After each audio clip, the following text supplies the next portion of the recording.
Dans cette vidéo, le but, ça va être de comprendre les isométries d'un espace normé réel. Donc si j'ai un espace E, muni d'une norme, c'est un espace normé, j'ai des fonctions telles que norme de f de x moins f de y, c'est égal à x moins y. Ça s'appelle des isométries. Tu connais bien les isométries de R puissance D, parce que c'est le groupe orthogonal, par exemple. Ensemble des matrices qui vérifient MMT égale ID. Et la question, c'est est-ce que toutes les isométries sont de ce type-là, c'est-à-dire que est-ce que les isométries vont être des applications linéaires, ou plus généralement des applications affines, c'est-à-dire qu'on n'a pas forcément f de 0 égale 0, on a f de 0 égale x. Okay. Donc, première question, une isométrie est-elle affine? Donc la question 1, A, c'est juste un calcul. La question 1.b, il faut appliquer, il faut juste composer par taux A, par taux f de 0. Okay. J'ai une isométrie, je compose par taux f de 0, ça devient une isométrie telle que f de 0 égale 0, ou t moins f de 0. Et donc, il faut juste comprendre les isométries qui envoient 0 sur 0. Okay. Première question, on voit qu'en fait, non. Dans le cas le plus général, on n'a pas forcément que les isométries sont des applications linéaires. Par exemple, si on prend la norme infinie sur l'ensemble des suites bornées et qu'on pose f de u égale à sin u0, u0, u1, et ça continue, c'est pas une application linéaire, par contre c'est une isométrie. Parce que la norme de f de u moins f de y, ça va être sin x0 moins sin y0, x0 moins y0. Sauf que tu vois que la différence entre sin x0 et sin y0, elle est plus petite que la différence entre x0 et y0 par inlipsicianité du sinus. Okay. La différence ici en module, elle est plus petite que la différence là. Donc la norme de cet objet, c'est la norme de tout ça si on enlève ça. Sauf que la norme de tout ça si on enlève ça, c'est juste la norme de x moins y. Ok.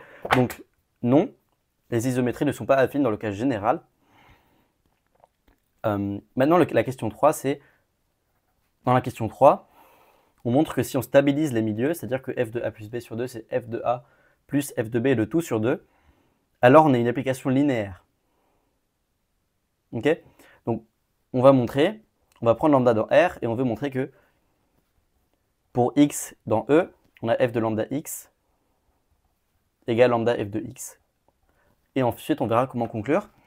Donc, on pose G l'ensemble des lambda dans R tel que f de lambda x égale lambda f de x. Donc 1 est dans G. G est fermé. Ok. Pourquoi G est fermé? Parce que ça, c'est une application. L'ensemble des lambda qui vérifient ça. La fonction qui a lambda associe cette quantité-là, f de lambda x moins lambda f de x, c'est une application continue. Donc l'ensemble des points où cette application vaut 0, c'est un fermé. Donc je répète, G, on peut aussi le voir comme l'ensemble des points d'annulation de la fonction qui a lambda associe f de lambda x moins lambda f de x. C'est une fonction qui est continue, parce que f est continue, parce que c'est une isométrie, parce que c'est une application continue par hypothèse, pardon. Donc, c'est un ensemble fermé. Ok. Maintenant, ce qu'on va voir, c'est que, bien sûr, on a 0 qui est dans G aussi, parce qu'on a f de 0 qui est égal à 0.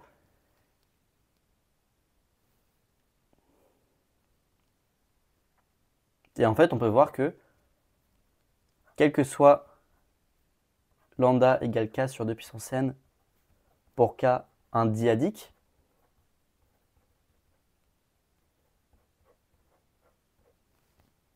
ce qu'on a, c'est que lambda dans G. Ça, on le fait par récurrence.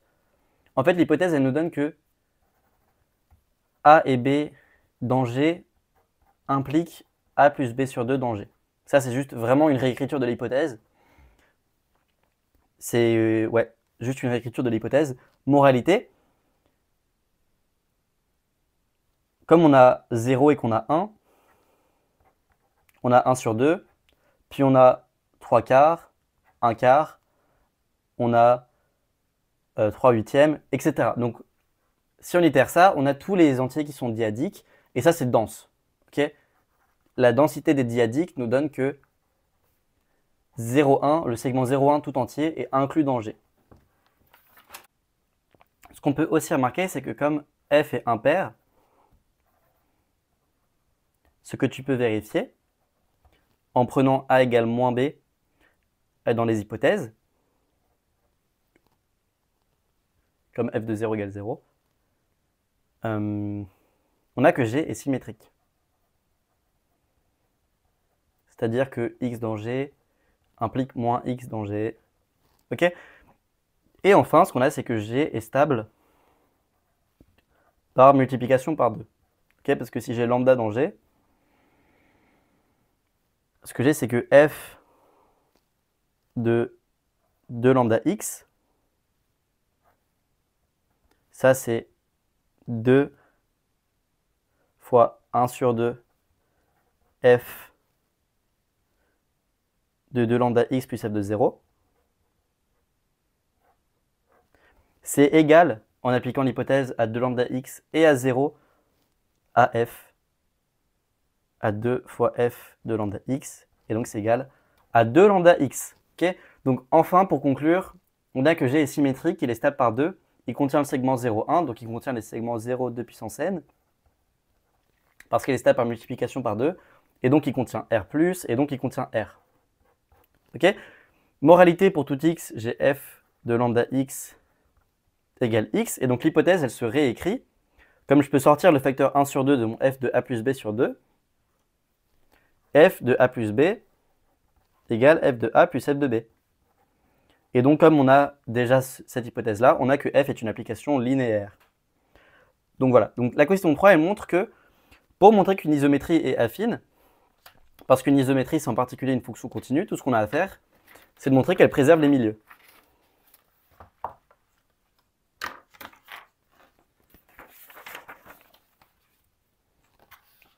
Question 4. On suppose que la norme est strictement convexe.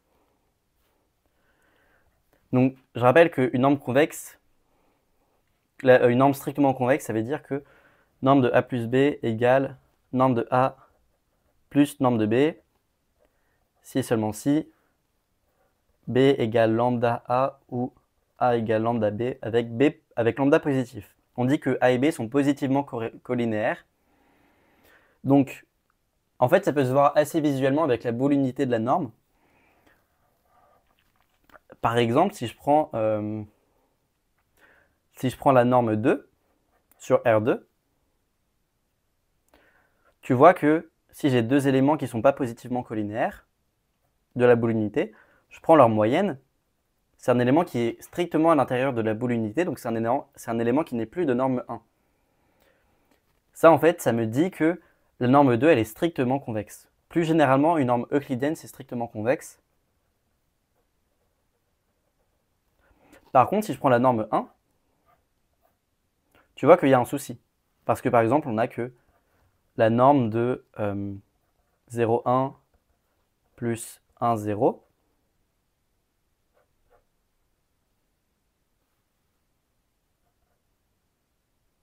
C'est égal à la norme de 1, 1. Donc c'est égal à 2, parce que c'est la somme des coordonnées. Et donc c'est égal à la norme de 0, 1 plus norme de 1, 0. Ok. Donc moralité, ça peut se voir avec la boule unité. Si une norme est convexe, et c'est un peu l'idée qu'il faut garder en tête d'une norme convexe, c'est qu'une norme assez gentille est convexe, est strictement convexe, pardon. Ok. Donc la norme 1 n'est pas convexe, la norme 2 est convexe. Question 4.a. Déterminer l'ensemble des éléments z tels que a moins z égale b moins z égale 1 sur 2 b moins a. Donc autrement dit, l'ensemble des points z tels que z est équidistant de a et de b, et que cette distance soit b-a, soit la moitié de b-a. Ok? Donc, clairement, c'est les points qui sont au milieu de A et B.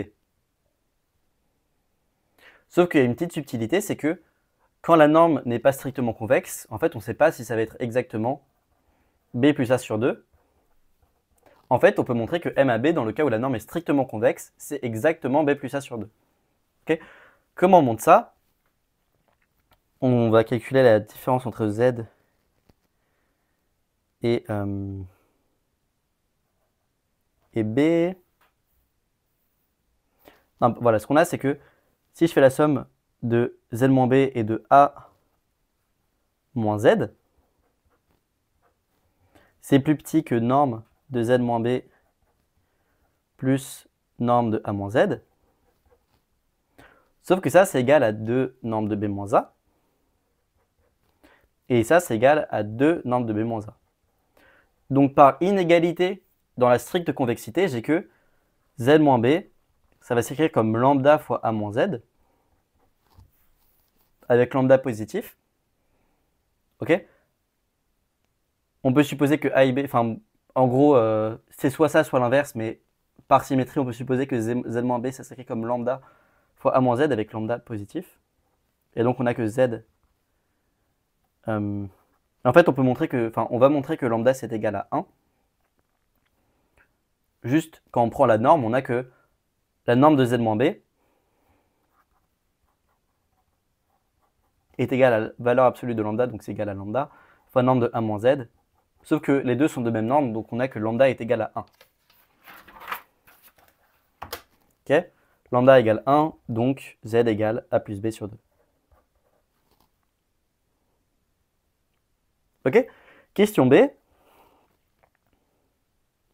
Là, ce qu'il faut remarquer, c'est que l'ensemble MAB, il est paramétrisé par des conditions qui sont liées à la norme. Tu vois? C'est vraiment des conditions...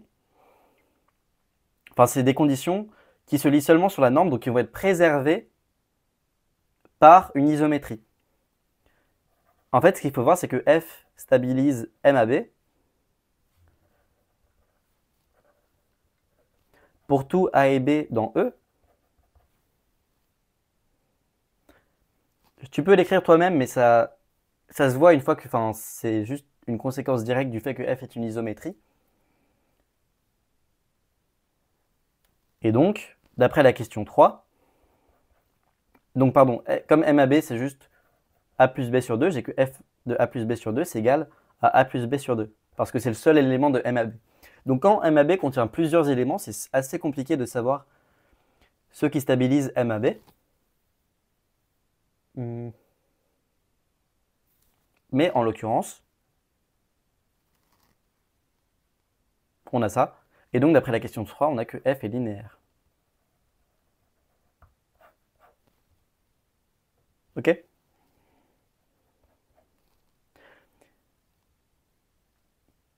Question 5. On prend deux points de E, on prend C égale A plus B sur 2. Et on regarde ça. On regarde M0. Donc on regarde M0 qui était le MAB qu'on avait vu avant. Donc moralement, il faut y penser comme les points qui sont à distance égale. Enfin, c'est juste les points qui sont à distance égale de A et B, mais on ne sait pas si c'est A plus B sur 2. Et Mn plus 1,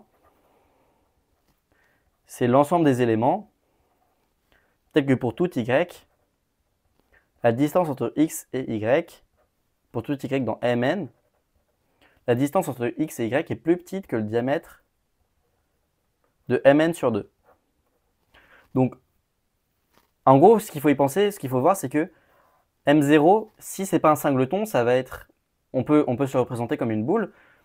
Et nous, ce qu'on cherche, c'est de continuer à aller au milieu des choses. Donc nous, notre but, c'est de montrer que... c'est de déterminer A plus B sur 2 avec des équations qui font jouer la norme. Donc comme tu le remarques ici, c'est que des ensembles qui ne font que jouer la norme. Et l'idée, c'est que bon, bah, si on a plein d'éléments qui sont entre guillemets des moyennes de A et B, avec un peu de chance, si on continue de prendre des éléments qui sont assez équidistants du reste, et bah, à la fin, on n'aura que les éléments de C. L'idée, c'est que Mn, on veut que ça tende, quand n tend vers plus l'infini, vers le singleton C. Ça, c'est l'idée. Ok? Il faut que ce soit un ensemble qui tende vers ça. Donc, montrer que pour tout n, Mn est stable par la symétrie de centre C et contient C. Donc déjà, bonne nouvelle, nos ensembles préservent le point C qui était celui qu'on voulait déterminer. On fait par récurrence. Par récurrence, on va faire les deux à la fois. Donc P de n, c'est Mn stable plus C dans Mn. Ok? On montre par récurrence les deux propriétés à la fois.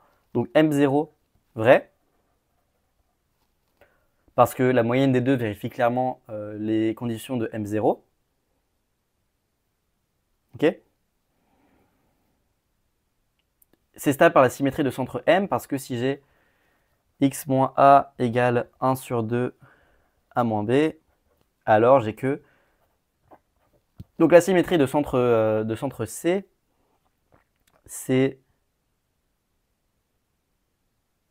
l'application qui a x associe 2c moins x. Est-ce que c'est vrai ce que je dis? Oui, parce que ça envoie c sur c et ça a une tête de symétrie. Donc, on n'a que 2c moins x moins a. Ça, c'est juste la norme de x moins a. Enfin, c'est juste le symétrisé de x moins a. Moins b, ça va être égal à a moins x. Donc, c'est égal à 1 sur 2 a moins b.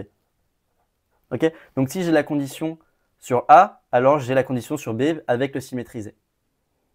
Parce que le symétrisé vérifie la bonne égalité en b. Du coup, si j'ai les deux conditions en a et en b, pour x, j'ai les deux conditions dans le symétrisé en a et en b. Donc, vrai sur M0.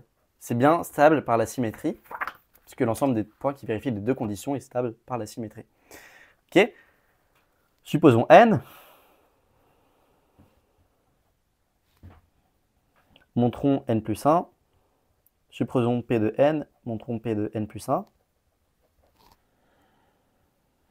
Donc, on veut montrer que C y appartient. Soit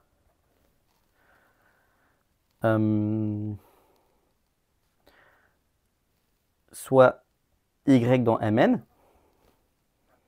Norme de x moins y, c'est égal à... Norme de c moins y, pardon, c'est égal à y moins a plus b sur 2.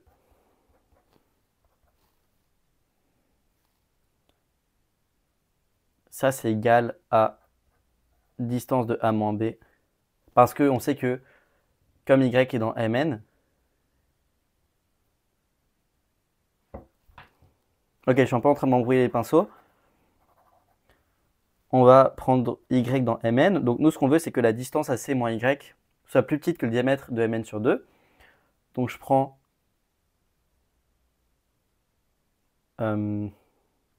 x, z dans Mn. J'ai envie de montrer que... Donc, ok, c'est bon, j'ai enfin trouvé. Supposons que c moins y soit plus grand que le diamètre de Mn sur 2. Plus grand strictement. Alors, comme on sait que c'est stable par la symétrie de centre C, ce qu'on a, c'est que 2c moins y, ça c'est dans Mn, ça c'est dans Mn, est strictement plus petit que le diamètre de Mn.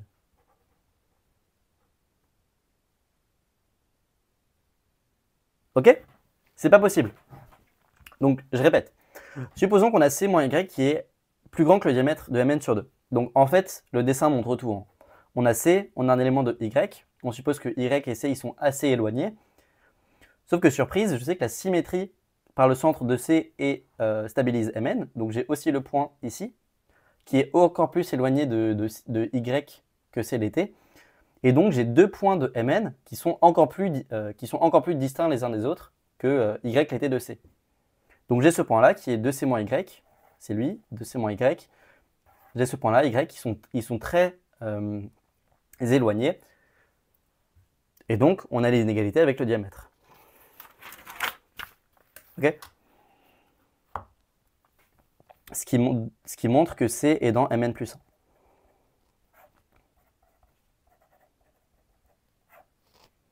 Ok?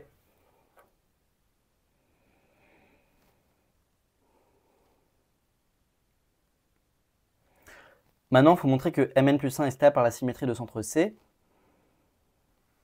Donc, soit X dans Mn plus 1, soit Y dans Mn. Nous, ce qu'on veut, c'est montrer ça. Norme de X moins Y. Pardon, il faut montrer ça avec 2C moins X.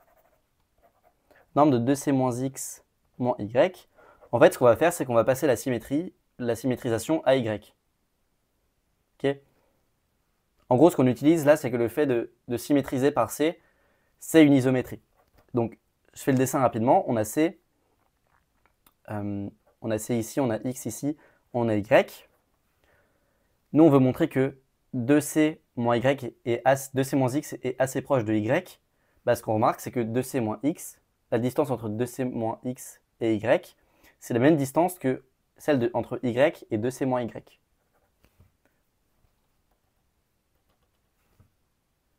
Et donc, bonne nouvelle, comme 2C moins Y, c'est dans Mn,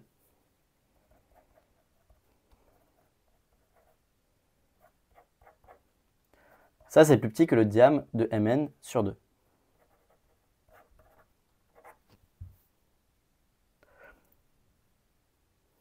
Ok? Ce qui montre la propriété de récurrence est conclu. Déterminer l'intersection des Mn. En fait, on va montrer qu'elle est égale à C.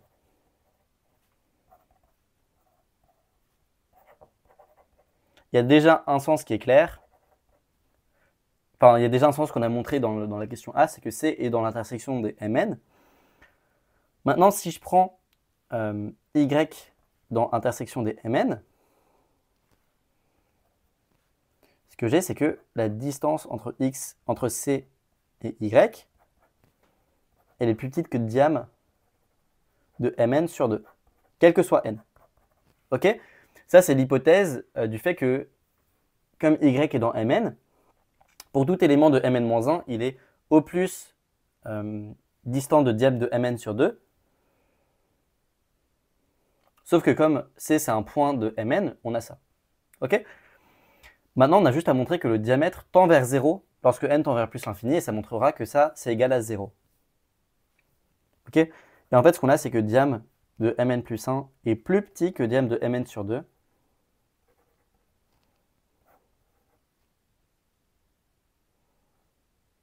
Ok? Parce que si je prends deux éléments de Mn plus 1, leur distance, bah, par hypothèse, comme c'est tous les deux des éléments de Mn, j'applique l'hypothèse, bah, c'est qu'elle est plus petite que diamètre de Mn sur 2. Donc en passant au sup, j'ai que diamètre de Mn plus 1 est plus petit que diamètre de Mn sur 2.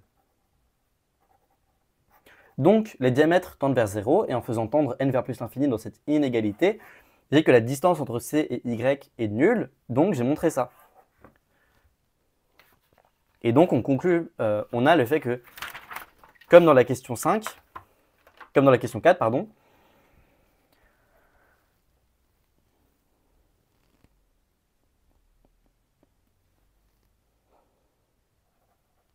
soit f bijective,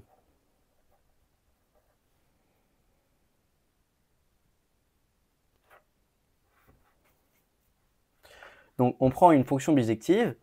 Ce qu'on aimerait, c'est avoir f de intersection des Mn qui est égal à l'intersection des Mn, bien sûr, parce qu'on sait que c'est réduit à C. Ok? On a déjà, en fait, on a que, comme f est bijective, on a que f de l'intersection des Mn, c'est l'intersection des f de Mn. Donc ça, c'est une égalité qui n'est pas vraie pour toute fonction. Le fait que l'image directe passe à l'intersection, c'est pas vrai pour toute fonction. C'est vrai pour les fonctions injectives. Ok? Sauf que f de mn, c'est mf. Sauf que f de mn, c'est mn. Ça le montre par récurrence. Comme mn plus 1, il est caractérisé par des fonctions, enfin par des critères relatifs à la norme et par mn-1, si on montre par récurrence le fait que f de mn égale mn, on a bien que f de mn égale mn. Donc, question 6. Question 6.a, montrer que si f est une isométrie, f est une bijection de E sur lui-même. Comme f est une isométrie, f est injective, parce que la distance, enfin, si on n'a que f de x égale f de y, alors la norme de f de x moins y, c'est 0, donc la norme de x moins y, c'est 0. F est injective, donc son image est ouverte.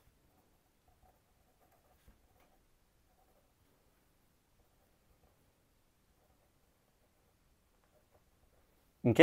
Parce que c'est l'image juste de E tout entier, et E c'est un ouvert. Montrons qu'elle est fermée.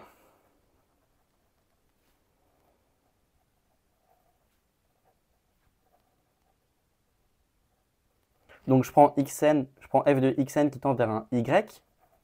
Je vais montrer que y est dans l'image de f. Ce que j'ai, c'est que xn est borné. Parce que f de xn est borné, parce que f de xn converge. Et comme on a une isométrie, je prends n'importe quel autre point de l'image. En gros, j'ai que distance de f de xn moins f de un certain x infini, n'importe lequel, c'est égal à xn moins x infini. Ça, c'est borné parce que f de xn, c'est borné. Et donc xn, c'est borné aussi. Ok? Xn, c'est borné, donc je peux extraire une suite convergente de xn.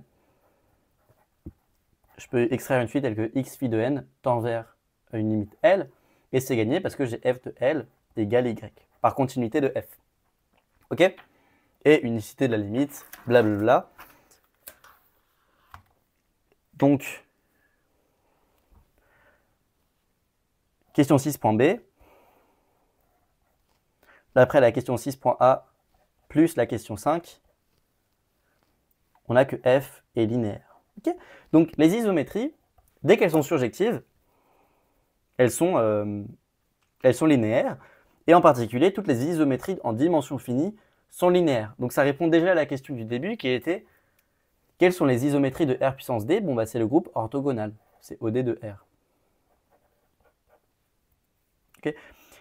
On note désormais I de E, l'ensemble des isométries linéaires et bijectives de E, ou d'après la question 6, c'est l'ensemble des isométries bijectives, puisqu'elles vont automatiquement être linéaires.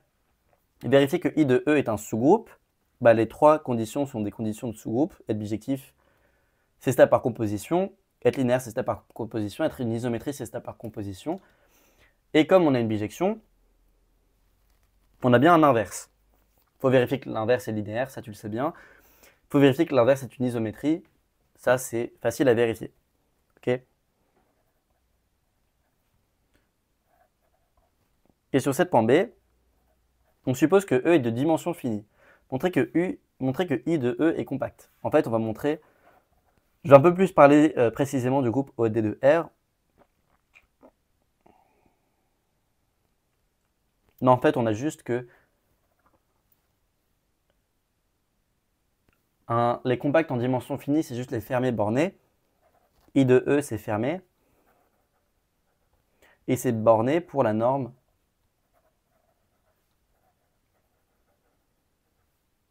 infinie, norme opérateur, pardon. Ok? Norme opérateur, c'est le max de la norme sur la sphère. Et comme I de E est fermé borné, bon bah c'est un compact.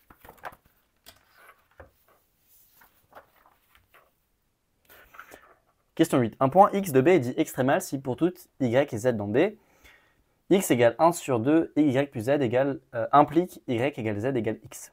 On donne x de B l'ensemble des points extrémaux de B. Montrer que l'ensemble des points extérieurs est inclus dans S. Donc c'est un lien très fort avec ce que je racontais au début sur les normes.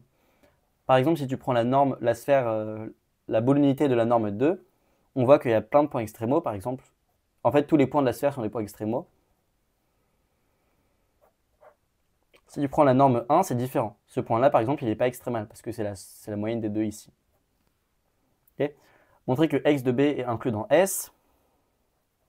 Si norme de x est strictement plus petit que 1, alors on a x égale norme de x fois x sur norme de x plus 0.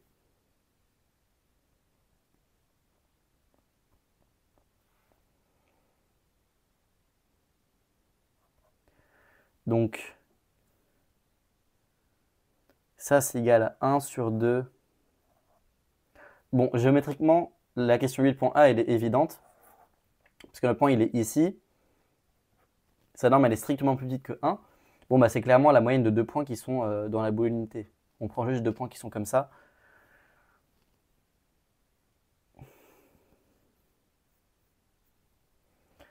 Ce qui est égal à 1 sur 2 x sur norme de x plus 1 sur 2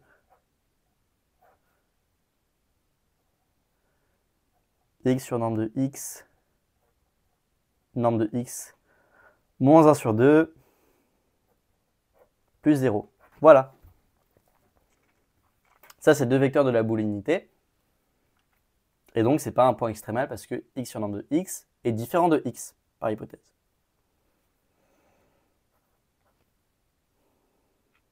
Déterminer x de b si la norme est stricte. En fait, on va montrer que x de b, c'est égal, comme dans le cas de la norme 2, à la sphère. Soit y dans S, si y, soit x, on va garder les mêmes notations. Si x égale y plus z sur 2, on a que norme de y plus z sur 2, c'est plus petit que norme de y plus norme de z sur 2, ce qui est plus petit que 1, parce que c'est deux éléments de B, sauf que ça, c'est égal à 1. Donc par cas d'égalité, dans l'inégalité de la norme, comme la norme est stricte, je sais que j'ai y égale lambda z, quitte à échanger les deux. J'ai que lambda égale 1 parce qu'ils sont de même norme. En fait, le cas d'égalité nous montre que c'est deux points de la sphère.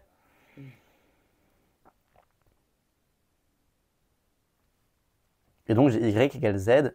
Et comme y plus z sur 2 c'est égal à x, c'est égal à x. Question C. Si t est dans I de E, montrez que t induit une bijection de l'ensemble x de B sur lui-même.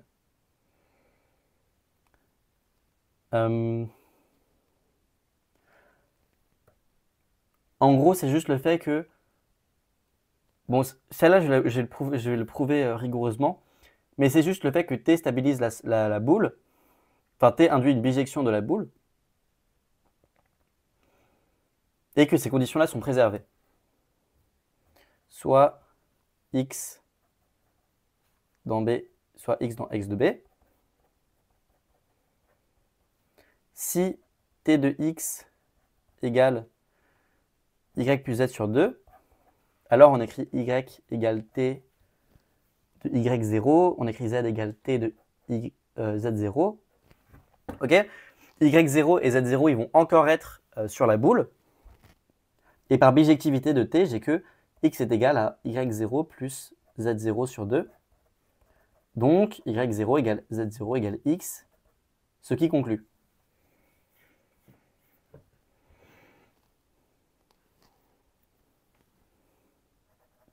Donc, t de x est dans x de b. Si on applique le même raisonnement à t-1, on voit que t induit une bijection sur x de b.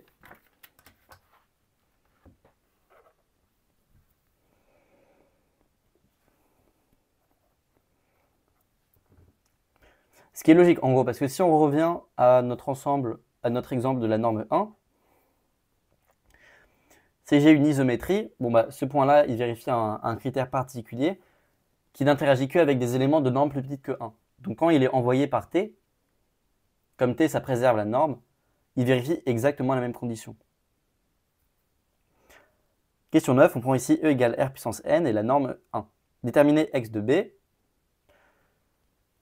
En fait, on a que x de b, c'est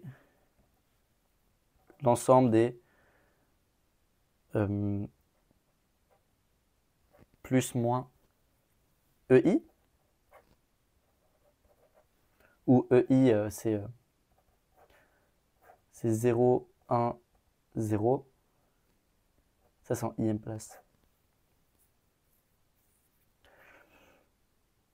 En gros, la raison pour laquelle c'est vrai, c'est parce que si je prends x dans x de b avec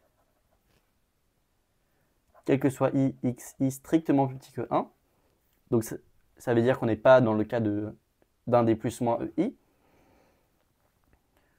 Géométriquement, ça veut dire que j'ai un point qui est ici. Donc ce qu'on peut faire, c'est prendre la moyenne avec ça et celui-là.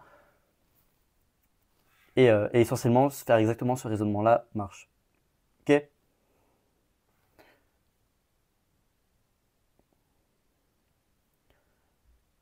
En fait, ce qu'on a, c'est que x, c'est... Je prends soit j différent de i, tel que xi est strictement plus petit que 1, et y et xj, tel qu'on est dans cette condition. On a le droit de choisir ça parce que je prends un vecteur non nul, il est plus petit que 1, je l'appelle i, n'importe lequel, et j'en prends un autre qui est strictement positif. Je peux supposer que... Enfin, du coup, j'ai que x est dans la sphère, quoi. Donc sa norme, elle est égale à 1. Donc si j'ai un vecteur qui est strictement plus petit que 1, il en existe un autre qui est strictement plus petit que 0 en module. Et alors, ce qu'on peut faire, c'est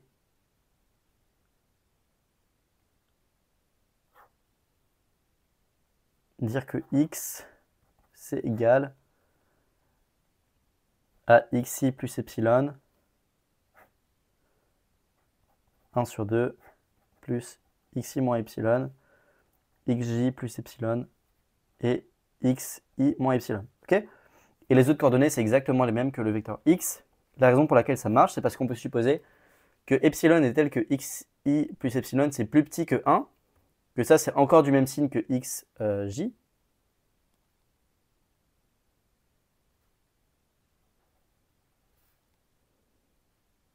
Ok? Et on peut vérifier que ceux des vecteurs-là sont bien des éléments de B pour epsilon assez petit. Et pour epsilon non nul, c'est un vecteur qui est différent de x. Voilà. Ok. Question B. En déduire que I de E est un groupe fini de cardinal 2 puissance n, n factoriel que l'on explicitera. En fait, I de E, ça va être l'ensemble des... en gros, des permutations où tu as le droit de mettre des plus moins 1. L'ensemble des plus moins m I de E, ça va être l'ensemble des matrices diagonales avec des signes a plus moins 1 fois Sn. Sn, l'ensemble des permutations que je mets comme des matrices. C'est-à-dire que sigma dans Sn, j'associe la matrice delta i sigma de i. La matrice qui envoie les éléments EI sur E sigma i. Donc, on a une inclusion dans ce sens-là qui est claire. Ok? Pourquoi? Parce que un élément de Sn, ce qu'il fait sur les vecteurs de la base, c'est qu'il fait juste pivoter les vecteurs de base. Donc, c'est clairement une isométrie. Un élément de Sn, c'est clairement une isométrie. Ça, c'est aussi clairement c'est clairement une isométrie aussi, parce que ça fait que de changer le signe de certains vecteurs de la base. Donc, le produit des deux, c'est dans I de E. Donc, on a une inclusion ici. Donc quand je dis que c'est ça, ça veut dire que c'est l'ensemble des produits d'un élément comme ça et d'un élément de la forme Sn. On a une inclusion dans ce sens-là. Et réciproquement, si je prends un élément de I de E, je peux, pour tout I, écrire, je vais l'appeler F. Je peux dire que F de EI, ça va être plus moins F de EJ.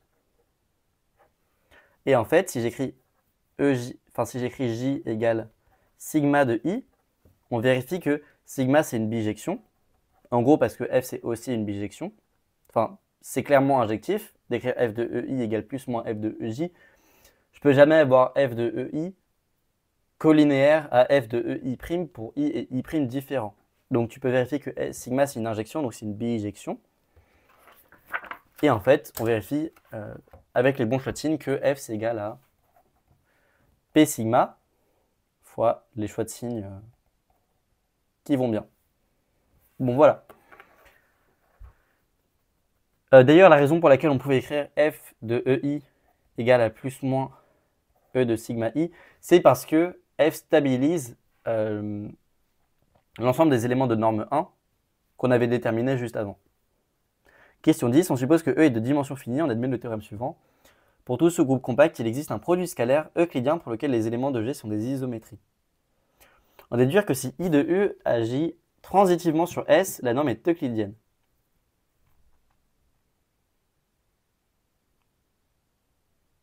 Donc ce qu'on a, c'est que I de E est compact.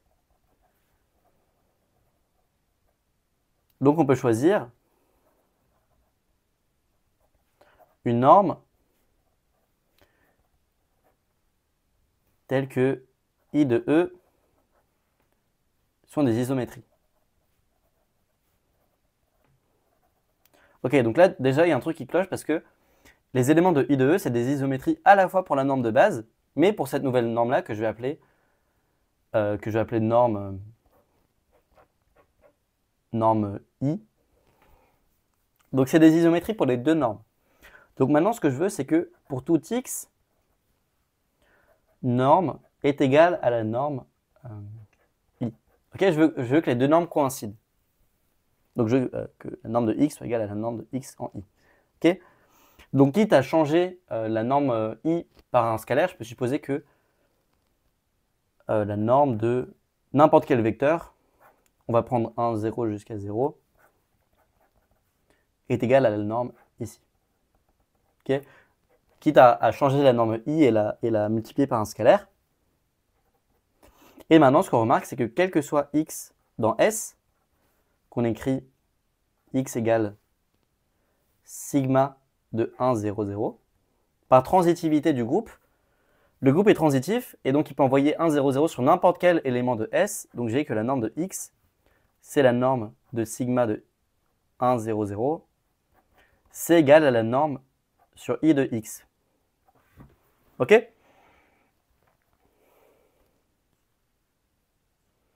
Et donc la norme ici est égale à la norme pour I. Et comme la I de E agit transitivement sur S, la norme est euclidienne. La partie 3, je ne vais pas la traiter parce qu'elle est assez technique, mais elle montre, si je m'en souviens bien, que les seules isométries, c'est les permutations de LP, au signe près. Donc c'est un peu comme le cas de la norme 1 qu'on avait vu tout à l'heure. Les seuls moyens de faire une isométrie, c'est de permuter les éléments de la base et d'ajouter potentiellement un signe. Voilà. J'ai traité la partie 4. Notons E étoile l'espace des formes linéaires continues sur E. On norme E étoile en posant la norme opérateur qui est le sup de t de x pour x dans S.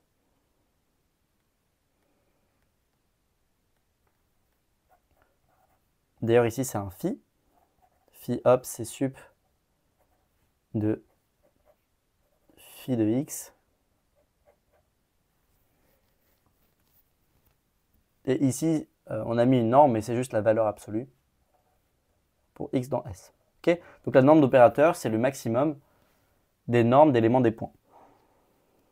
Si t est dans LC de E et phi est dans E étoile, on a phi rond E dans E étoile. On définit donc un endomorphisme T étoile. En posant à phi, j'associe phi rond T. Très bien. Question 15 pour A, vérifie que si T est continu, alors T étoile est aussi continu. Bah, en fait, ce qu'on peut montrer, c'est que la norme de phi rond T, hop, est plus petite que la norme de T, hop, fois la norme de phi, hop. Okay. Tout simplement parce que phi de T de x, c'est plus petit que norme de t de x, norme hop de t fois x sur norme de x.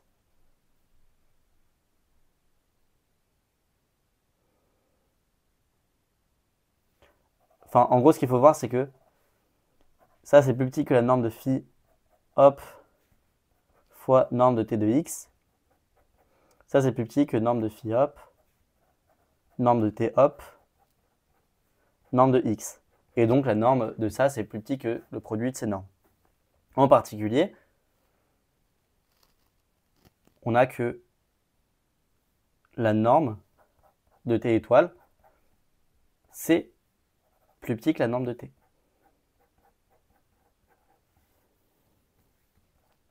Ok? T étoile, c'est un ensemble qui va de l'espace des formes vers l'espace des formes. Donc cette norme d'opérateur, c'est par rapport à la norme opérateur sur l'ensemble des espaces, sur l'espace des formes.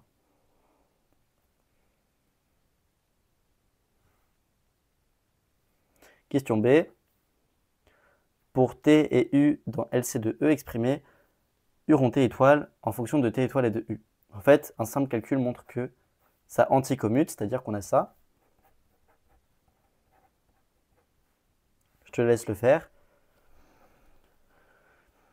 Question C, montrer que si T est une isométrie bijective, alors T étoile est aussi une isométrie bijective. Donc le calcul qu'on avait vu ici montre qu'on a que T étoile est plus petite que T. En fait, on a même égalité.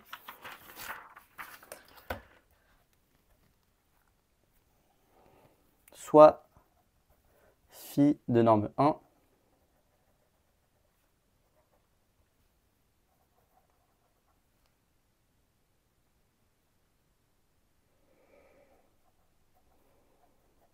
on prend x tel que la norme de x soit égale à 1 et que norme de phi de x soit égale à norme de x, parce que la norme de phi c'est 1, donc elle est atteinte. Non, pardon. C'est le sup, donc on peut juste prendre des éléments tels que norme de phi de xn, tel que phi de xn ça tend vers 1. Ok, donc la norme d'un endomorphisme, c'est le sup de ça. Ça n'a aucune raison d'être atteint. Donc je prends une suite qui maximise le sup de la norme opérateur, tel que phi de xn tend vers 1. Et ce que j'ai, c'est que si xn, je l'écris comme t de yn, parce que t est bijective, j'ai que phi rond t de xn tend vers 1. Donc, la norme opérateur de phi rond t est plus grande que la norme d'opérateur de phi. Comme on avait vu de l'autre inégalité, on a égalité. Et donc, T étoile, c'est une isométrie. Donc le passage à l'étoile, ça préserve le fait d'être une isométrie.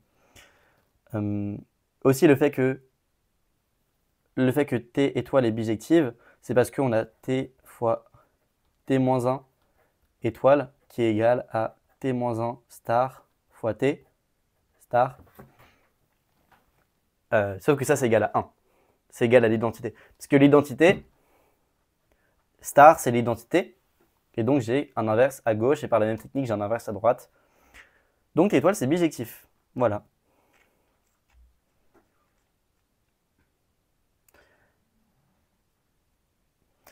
Dans la suite, KD est un espace métrique compact connexe. On note E égale C de K. L'espace des fonctions continues de K dans R, on munit E de la norme définie par la norme infinie, en fait. Idéaux maximaux et caractère de C de K.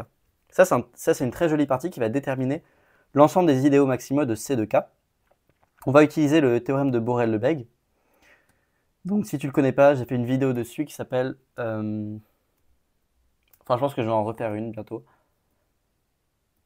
Mais elle s'appelait Nouvelle définition des compacts. Question 16. Montrer que pour x dans K,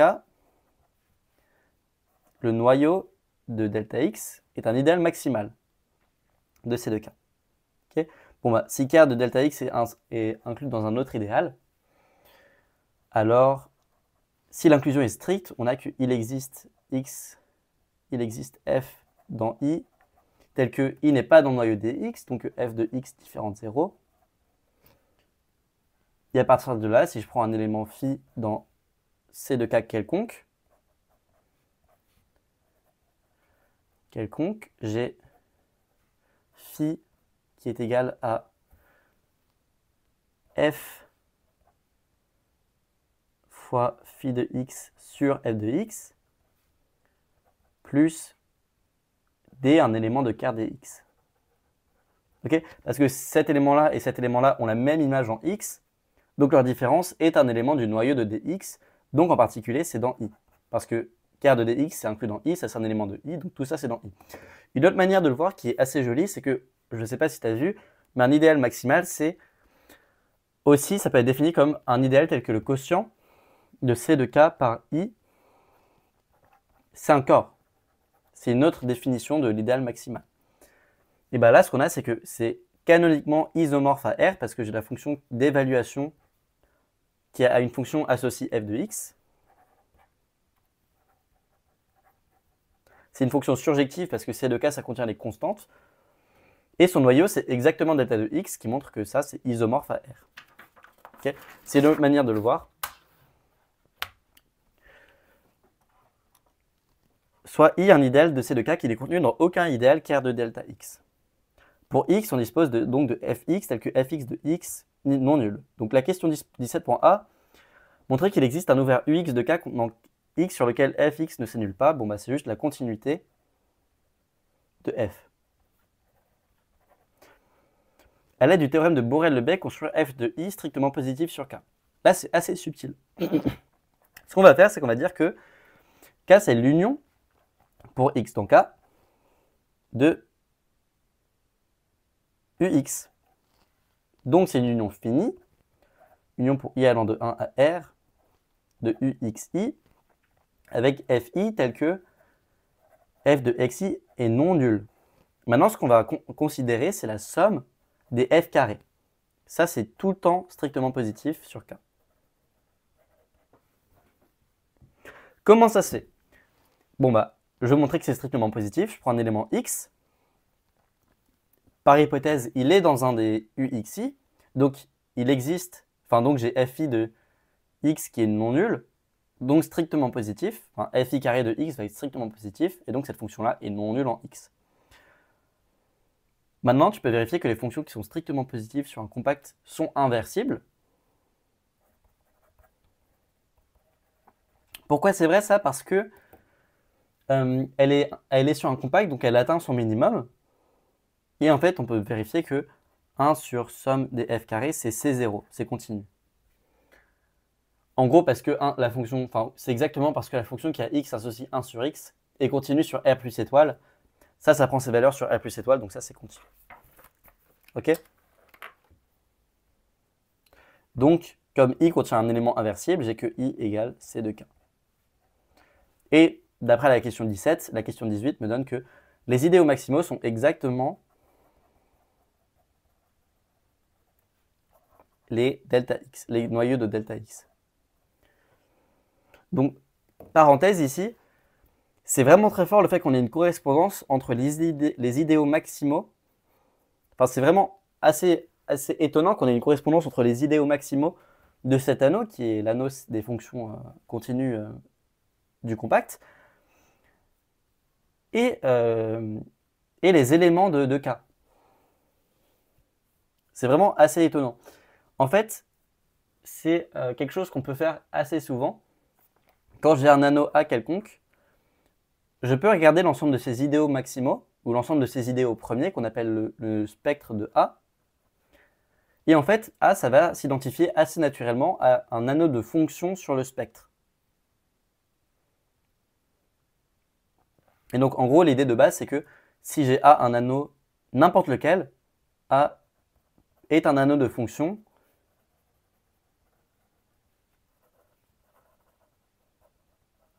et l'ensemble des points sur lesquels A est un anneau de fonction, ça va être le spectre de A.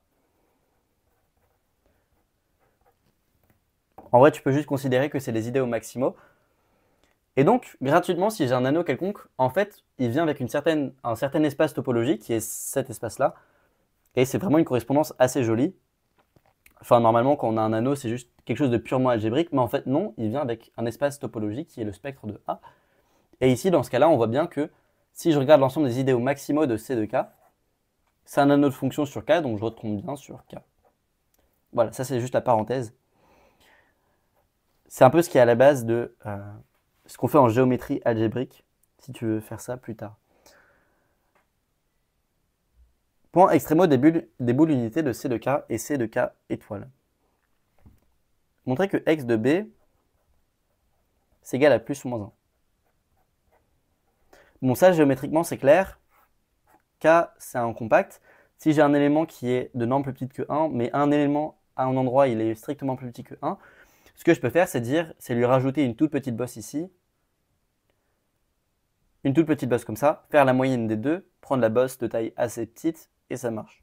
Okay, donc là, je donne juste une explication intuitive pour la question 19.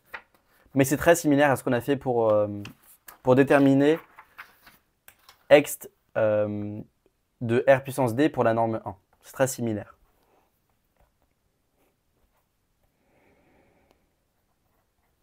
Question 20. Soit x dans K, il est clair que delta x est dans la boule unité B étoile de E étoile norme d'opérateur. On suppose que mu et v sont deux éléments, mu et nu pardon, sont deux éléments tels que delta x égale mu plus nu sur 2.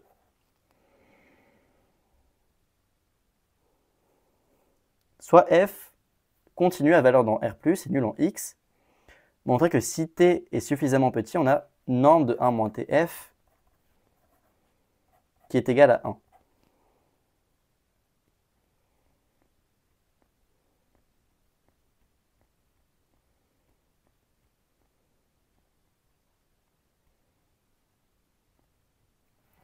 Bon, déjà, la norme de 1 moins tf, ça c'est plus grand que 1.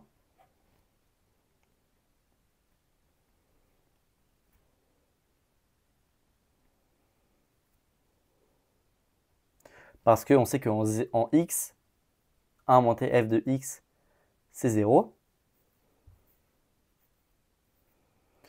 Maintenant, ce qu'on peut remarquer, c'est que si t est tel que, en fait, plus petit que 1 sur norme de f, ça va être une fonction qui va tout le temps être positive, mais comme f c'est positif, ça va être plus petit que 1, et donc on a l'inégalité qu'on veut. Okay, le fait qu'on ait ça donne que ça c'est positif, donne que ça c'est plus grand que 0, pardon. Ok, donc, norme de 1 moins tf, c'est égal à 1. Ok. Question B, en déduire que nu de f égale, que mu de f pardon, est égal à nu de f est égal à 0.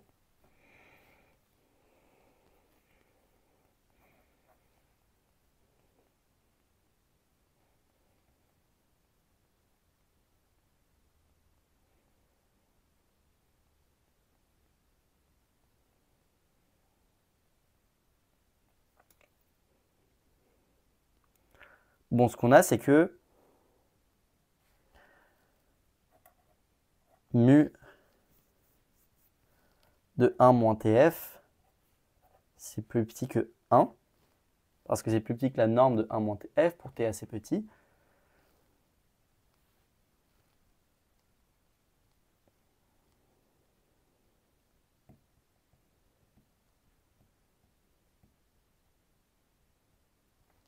J'ai aussi que nu de 1 moins tf, c'est plus petit que 1.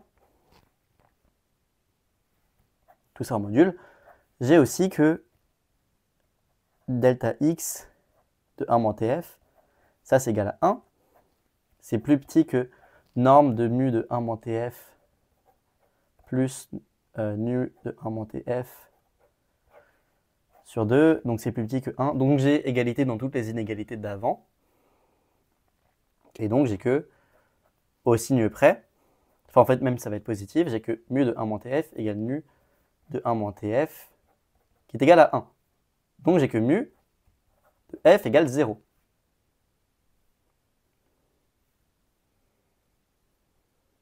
Ok?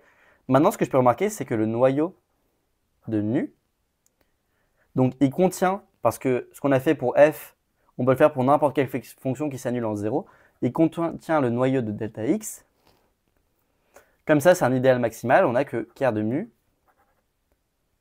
est égal à pour la question C, on a que ker de mu, c'est égal au noyau de delta x. Parce que mu est évidemment non nul. Et donc, on a que mu est égal à nu est égal à delta x.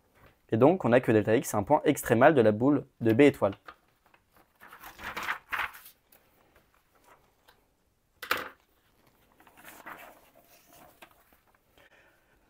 Question 21. Soit mu dans B étoile tel que mu de 1 égale 1. Soit f dans ces deux cas à valeur dans R+, montrer que mu de f est positif ou nul.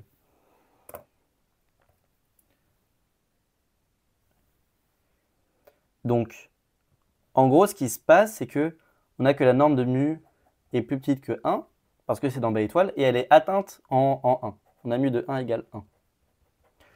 Et en gros, si on a mu de f qui est strictement négatif, c'est assez louche, parce que quand je prends mu de 1 plus tf, pour t positif, pour t négatif, pardon, ça, c'est de normes.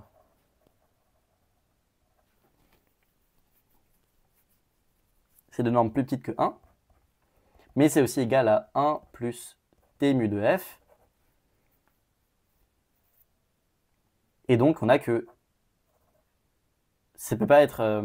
on a que mu de f est positif, tu vois. Parce que ça, en gros, ce qu'on a, c'est que 1 plus t mu f plus petit que 1. Parce que ça, c'est de normes plus petites que 1, parce que f est positif. Pour t assez petit, ça, c'est positif. On a ça. Pour tout t négatif. Et donc, on ne peut pas avoir mu f négatif, sinon ça serait plus grand que 1. Ok.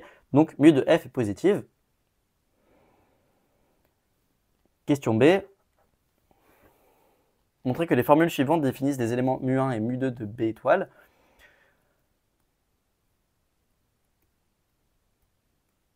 Bon, bah, soit f dans E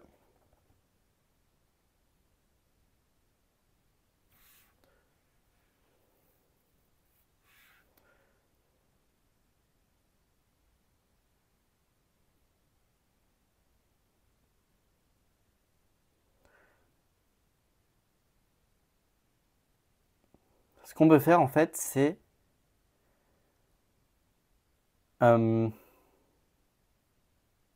remarquer qu'on a ça.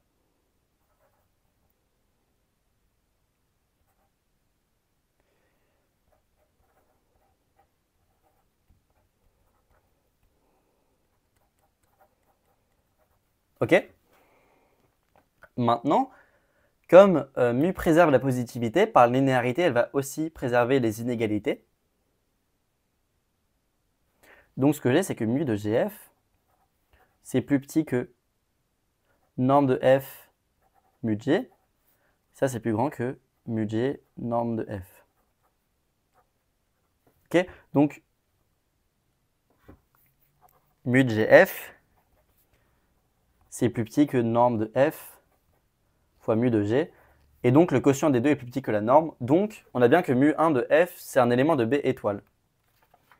Pour la même raison, j'ai que mu de F, j'ai que mu2 de F, c'est aussi, enfin mu2, pardon, c'est aussi un élément de B étoile. Donc, je répète l'argument parce que il y avait quand même un passage assez cool, c'est on a montré que si une fonction était positive, alors mu de F était positive. Donc là, en regardant les différences des membres terme à terme, je montre que mu préserve les inégalités. Okay, ça, c'est des inégalités de fonctions, et mu va les préserver parce que mu fait f plus grand que 0, implique mu f plus grand que 0.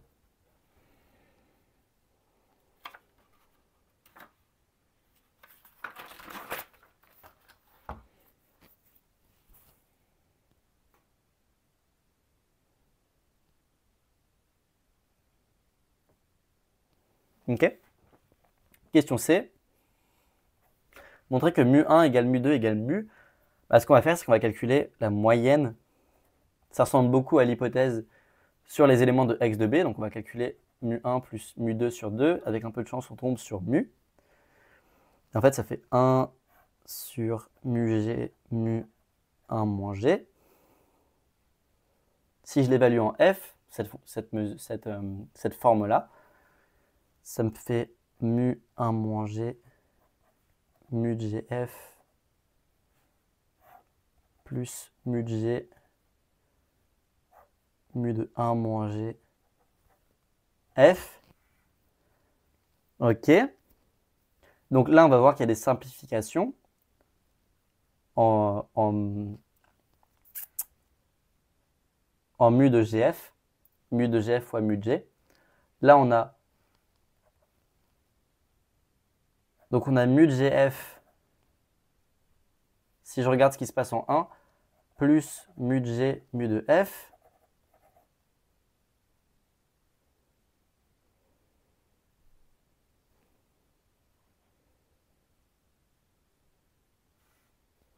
Plus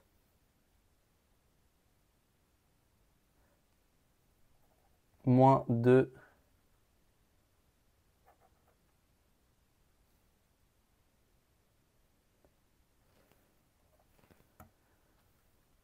moins 2 mu de g, mu de gf sur 2 mu g, mu de 1 moins g.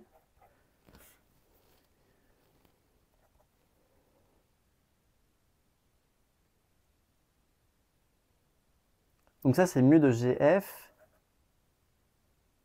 facteur de mu de 1 moins g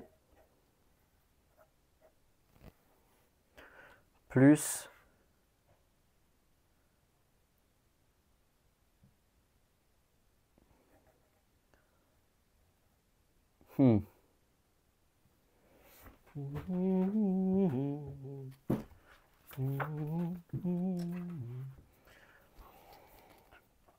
Pour la question C, ça ressemble beaucoup à l'hypothèse d'être un point extérieur de la boule unité. Et en fait, un calcul non trivial, hein, pas du tout trivial, mais que je te laisse faire parce que c'est pas satisfaisant de le voir être fait, montre qu'on a ça. Et donc, on a la question C. Okay, calcul pas facile, mais en fait, on a tout fait pour que ça marche. Et ça marche. Conclure qu'il existe x tel que mu égale delta x. Ok. Donc en gros, on veut qu'il existe x tel que pour toute fonction qui s'annule en x, on a mu de x égale 0.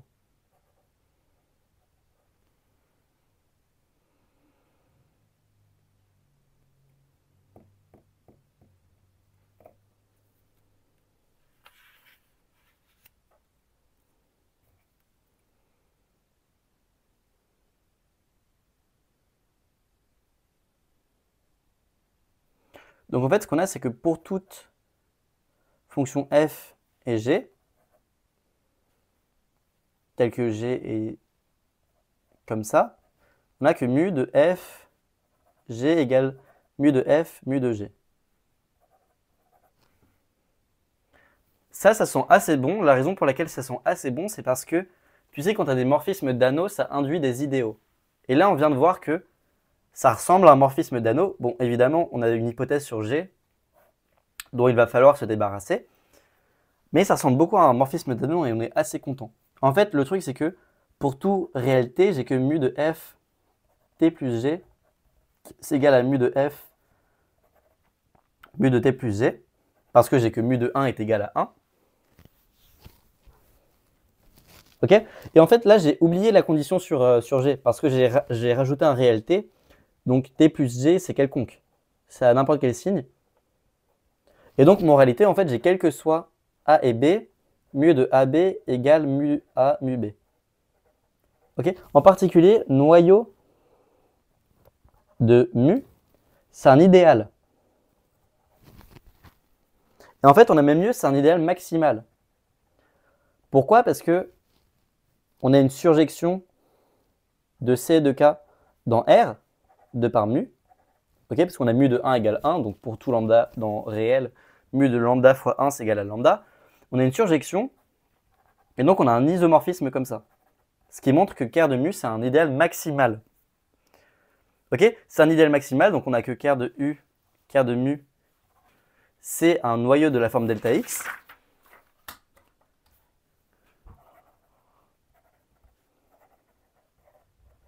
Et donc, en fait, on sait que deux formes linéaires sont collinéaires si et seulement si elles ont le même noyau. Et donc, j'ai que mu est égal à delta x.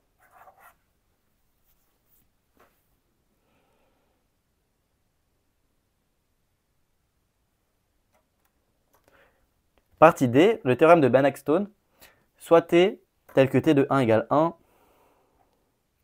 si x dans K montrait qu'il existe un unique y tel que t étoile de dx est égal à delta y.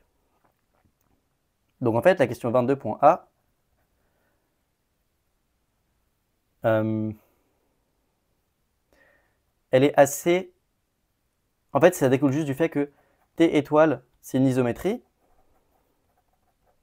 Donc ça stabilise ext de b étoile. Et ça, c'est juste l'ensemble des delta x pour x dans K. Donc, mon réalité, j'ai que t étoile de delta x, c'est égal à plus moins delta y pour un certain y.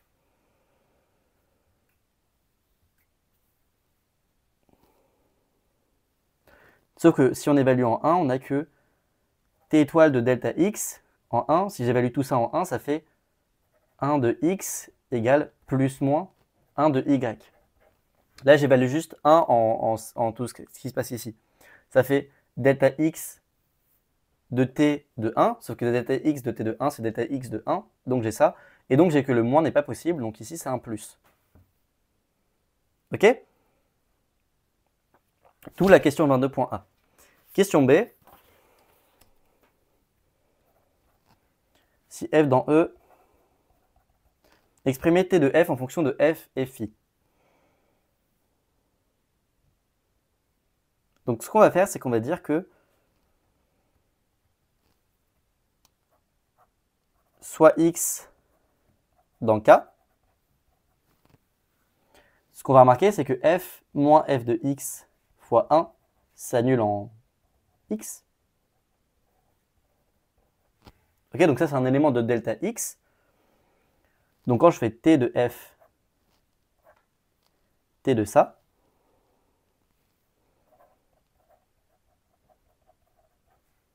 ça, c'est dans delta y. Ok, pourquoi j'ai ça? Donc, c'est dans le noyau, pardon, de delta y. Pourquoi j'ai ça? Parce que quand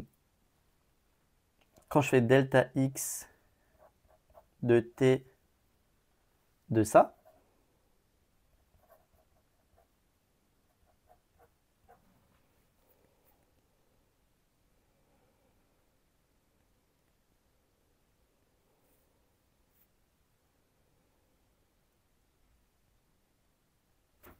ça fait delta y de f moins f de x fois 1.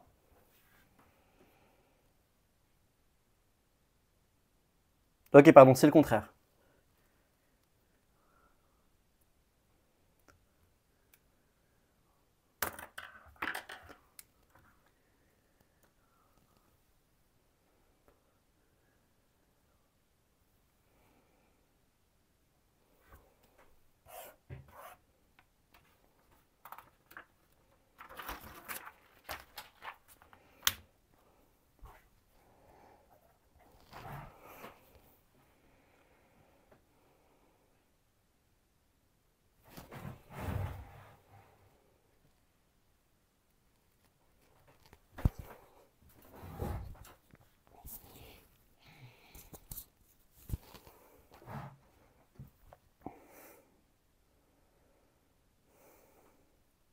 Donc question B.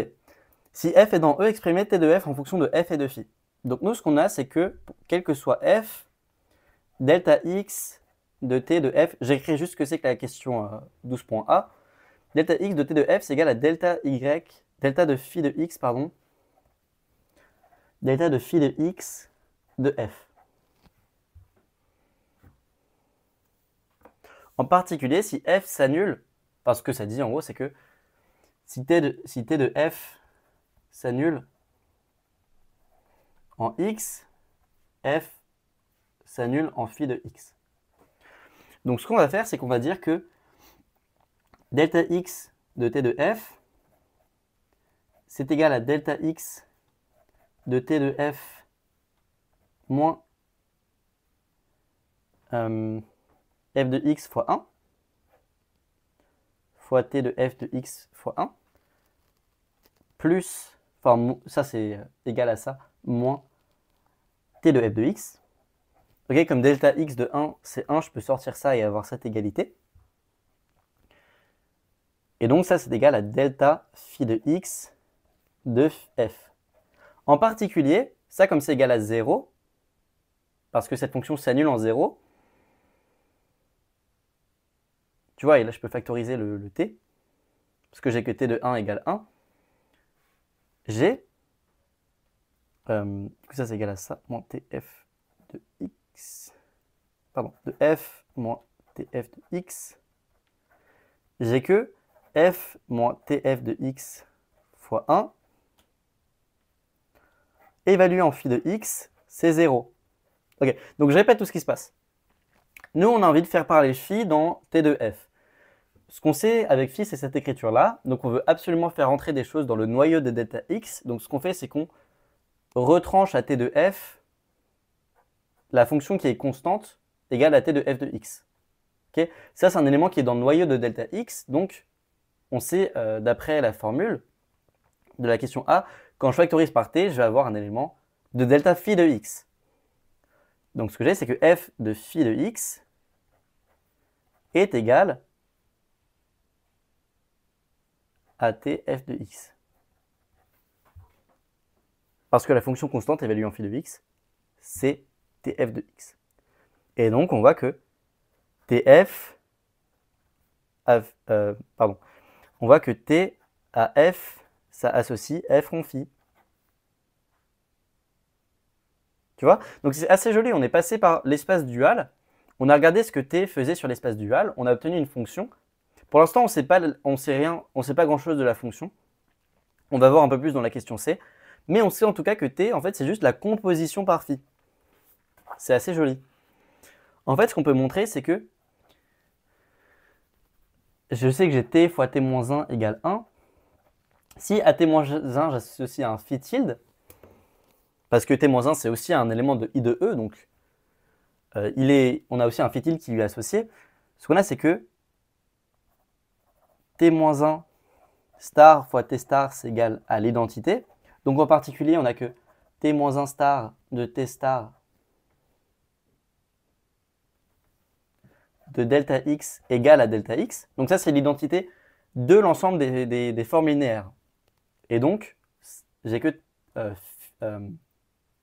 ça, c'est égal à delta y, à delta phi de x.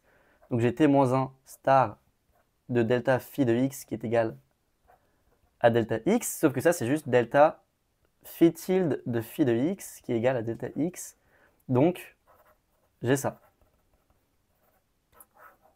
Ok? Donc on a déjà montré que phi c'était une bijection, maintenant il faut juste montrer que phi c'est une fonction continue. De cette manière, on aura que phi tilde c'est aussi continu, et donc phi sera un homéomorphisme.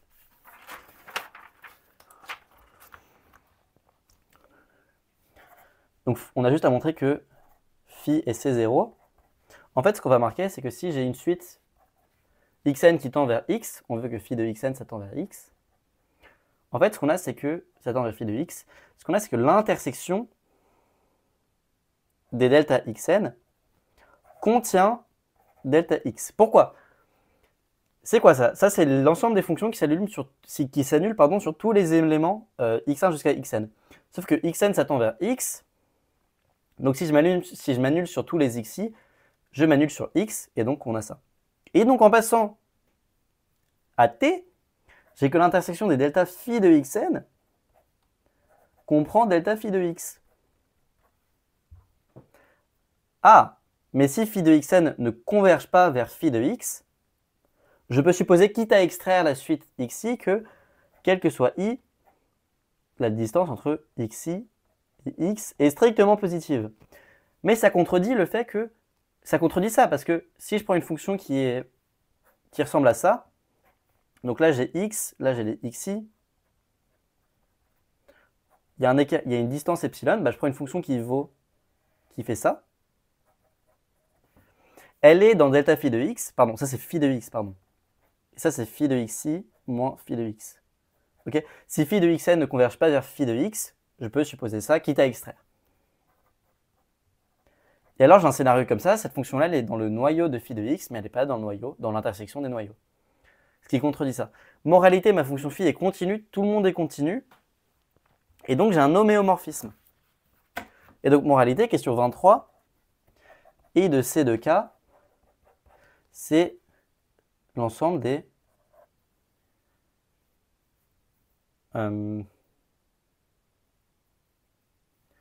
c'est les F... Pardon, c'est les F associent F rond phi pour phi un homéo. Ça, c'est clairement des isométries, et la question d'avant montre que toutes les isométries sont en fait de cette forme-là.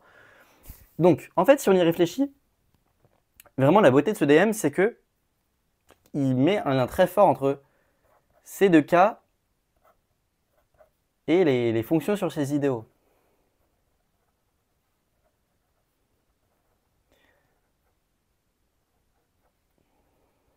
Donc, ce qui est vraiment étonnant dans ce DM, c'est que tous les morphismes d'algèbre, donc a priori c'est des choses assez discrètes, c'est des choses, je ne sais pas ce que c'est tes intuitions d'algèbre, mais pour moi c'est des choses assez séparées, des choses où il n'y a pas vraiment de géométrie, il n'y a pas grand chose à voir.